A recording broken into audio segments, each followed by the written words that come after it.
അമ്മ എന്താ പറയാ അച്ഛനെ കുറിച്ച്? അമ്മ മൂത്ത മോളായിരുന്നു. അത് 4 മക്കളങ്ങനെ അബോർട്ടായി പോയിട്ടുണ്ടായ മൂത്ത മോളാണ്. ബാക്കി എത്ര പേരുണ്ട്? ബാക്കി 5 പേര്. ആരൊക്കെയാന്ന് പറയാം, പേര് പറഞ്ഞു. അമ്മയാണ് മൂത്തത് പുഷ്പലത, രണ്ടാമത് ആനന്ദൻ, ഹൈസ്കൂള് എഴുത്തുകാരനായ. പിന്നെ മൂന്നാമത്തെ ഒരു പെണ്ണാണ് പുഷ്പവല്ലി. എന്ത് ചെയ്യുന്നു? ടൈലറിംഗ് ഒക്കെ ആയിട്ട്. നാലാമത്തെ ആള് ഒരു ലേഡിയാണ്, ലേഖ. എന്ത് ചെയ്യുന്നു? അവര് സാധാ നാടൻപണിയാണ്, സൂപ്പറാണ്. പിന്നെ നേവിയില്. പിന്നെ രഘുനാഥനാണ് ഇപ്പം അച്ചാച്ചന്റെ ഇതെല്ലാം കൊണ്ട് നടക്കുന്നത്, ഫോളോ ചെയ്യുന്ന ആള്.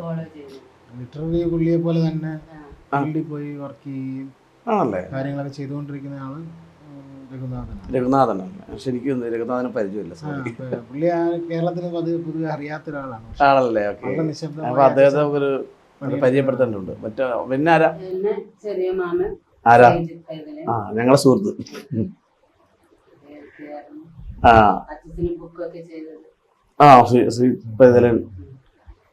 അമ്മ എങ്ങനെയാണ് അച്ഛനോ? അത് താങ്കളുടെ അമ്മ. അച്ഛനെ കുറിച്ച് എന്താ പറയാറുള്ളത് സാധാരണ?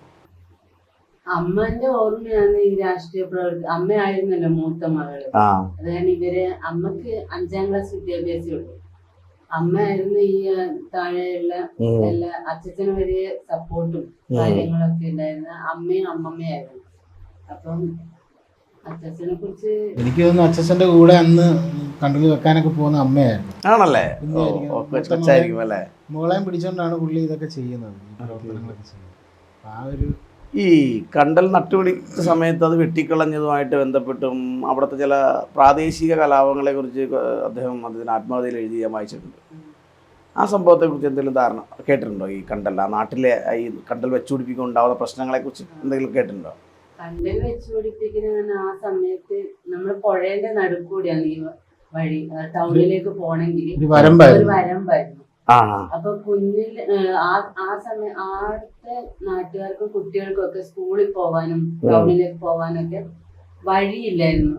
ഈ ഓരോ വരമ്പ് കിട്ടും, അത് മഴ വരുമ്പം അത് പോകും, പിന്നെ കൊടയും എല്ലാം പോകും. സ്കൂളിൽ പോലെല്ലാം കുറവായിരുന്നു ആ സമയത്ത്. മഴക്കാലത്ത് കുട്ടികൾ സ്കൂളിൽ പോകില്ല. അങ്ങനെ ഇത് കണ്ടു ഒരു കാര്യം കൂടി ഞാൻ പറയുന്നത്, ഈ പുഴയുടെ സ്വഭാവം ഭയങ്കര വിചിത്രമാണ്. രാവിലെ കാണുന്ന പുഴയല്ല ഉച്ചക്കത്തെ പുഴ, വൈകുന്നേരം ആകുമ്പോൾ അതിന്റെ സ്വഭാവം മാറും. എങ്ങനെ എന്ന് വെച്ചാൽ അത് ഭയങ്കര ഓളം ഉണ്ടാവും, കടല് പോലെ തന്നെ ഭയങ്കര തിരമാല ഉണ്ടാവും, കാറ്റടിക്കും. അങ്ങനെ ഭയങ്കര ഈ പഴയങ്ങാടി പുഴ ഭയങ്കര വളരെ വിചിത്രമായ സ്വഭാവമുള്ള ഒരു പുഴയാണ്. രാവിലെ വളരെ ശാന്തമായിരിക്കും, ഒരു ഓളം പോലും ഉണ്ടാവില്ല. എന്നാൽ കുറച്ച് കഴിയുമ്പോൾ അതിന്റെ രൂപം മാറും. അങ്ങനെ പല സ്വഭാവങ്ങളുള്ള പുഴ. അതിന് നടുക്കൂടെ ഒരു വരമ്പായിരുന്നു പണ്ട് ഉണ്ടായിരുന്നത്, ഞാൻ കേട്ടിട്ടുണ്ട്. അങ്ങോട്ടേക്ക് പോകുന്നത് ഒരു ദ്വീപ് പോലെയാണോ? ഇത് ഈ മുട്ടുകണ്ടി എന്ന് പറഞ്ഞത് ഒരു എന്താ പറയണ്ട ചതുപ്പ് നിലമാണ്. അവിടെ യഥാർത്ഥത്തിൽ പഴയ പട്ടികജാതിക്കാർ മാത്രം താമസിക്കുന്ന ഒരു സ്ഥലമായിരുന്നു. മെയിൻ ലാൻഡ് അല്ലത്. അപ്പൊ അങ്ങോട്ടേക്കുള്ള ഒരു വഴിയാണ് ഈ നഗരത്തിന്റെ പുറത്തുള്ള ഒരു പ്രദേശം, ഒരു എന്താ പറയണ്ട ഒരു ഔട്ട്സ്കേർട്ടാണ് ഈ സ്ഥലം. ഈ സ്ഥലത്തേക്കുള്ളൊരു പഴയൊരു വഴി എന്ന് പറഞ്ഞാൽ ഒരു വരമ്പ് പോലെ ഒരു വഴിയായിരുന്നു. ഇതിന്റെ ഇടയിൽ ഈ ഞണ്ടുകൾ വന്നിട്ട് മാളം ഉണ്ടാക്കി വെക്കും. അപ്പം അതുകൊണ്ട് തന്നെ ഇത് അത്ര സ്ട്രോങ് അല്ല, ഇത് പെട്ടെന്ന് പൊളിഞ്ഞു പോകല്ലേ, വഴി നടക്കാൻ പറ്റാതെ. അങ്ങനെ ഒരു സ്ഥലത്താണ്, അതാണ് അജി പറയാൻ ശ്രമിക്കുന്നത്. അങ്ങനെയാണ് ഇത് വെച്ചുപിടിപ്പിക്കാൻ തുടങ്ങിയത്. വെച്ച് പിടിച്ചപ്പോ അത് സ്ട്രോങ് ആയിട്ട് നിന്നു അല്ല? അങ്ങനെയാണ് ഞാൻ അച്ഛന്റെ ഒരു റെമഡി ആയിരുന്നു, അവിടെ കണ്ടൽ വെച്ചാൽ ഈ വഴി നന്നാവും. ഓക്കെ. അത് പുള്ളിക്കാരൻ അറിയാം ഇതിന്റെ ഒരു പ്രാധാന്യം. ഇത് വെച്ച് കഴിഞ്ഞാൽ മണ്ണൊലിപ്പ് തടയും, ലാൻഡ് ഭയങ്കര സ്ട്രോങ് ആകുമെന്ന് അദ്ദേഹത്തിന് അറിയാം. അപ്പോൾ അങ്ങനെയാണ് അദ്ദേഹം ആദ്യമായിട്ട് ഇത് വെച്ച് പിടിപ്പിക്കുന്നത്. ഈ പിള്ളേർക്ക് സ്കൂളിൽ പോകാൻ വേണ്ടിയിട്ടാണ് യഥാർത്ഥത്തിൽ ഈ കണ്ടൽ ചെടി വെച്ച് പിടിപ്പിക്കുന്നത്. അതിനുശേഷമാണ് പുള്ളിക്ക് തന്നെ മനസ്സിലാകുന്നത് ഇത് ഭൂമിയെ അത് വേരിൽ ഉറപ്പിച്ച് നിർത്തും. അതെ. യഥാർത്ഥത്തിൽ നമ്മുടെ മക്കൾക്ക് പള്ളിക്കൂടത്തിൽ പോകാൻ വേണ്ടിയിട്ടാണ് പുള്ളി ഇത് ചെയ്യുന്നത്. അങ്ങനെ ഒരു കാര്യം കൂടി അങ്ങനെ സാധനം സത്യം അതൊരു വലിയ ദീർഘവീക്ഷണമാണ്, വിദ്യാഭ്യാസ പ്രവർത്തനമാണ്. വിദ്യാഭ്യാസത്തിന് വേണ്ടിയിട്ടാണ് അദ്ദേഹം അത് ചെയ്യുന്നത്. ആദ്യം എനിക്ക് തോന്നി വേറൊരു കാര്യം, അപ്പൊ ഇത് വെച്ച് പിടിപ്പിക്കുക. ഇതിനകത്ത് പ്രത്യേകത എന്നാന്ന് വെച്ചാൽ കണ്ടൽ കാടുകൾ അന്ന് വരെ വെച്ച് പിടിപ്പിക്കാൻ പറ്റുമെന്ന് ആർക്കും അറിയില്ലായിരുന്നു. വിത്ത് ശേഖരിച്ച് ഇതിങ്ങനെ വെച്ച് പിടിപ്പിക്കാമെന്ന് ആർക്കും അറിയില്ല.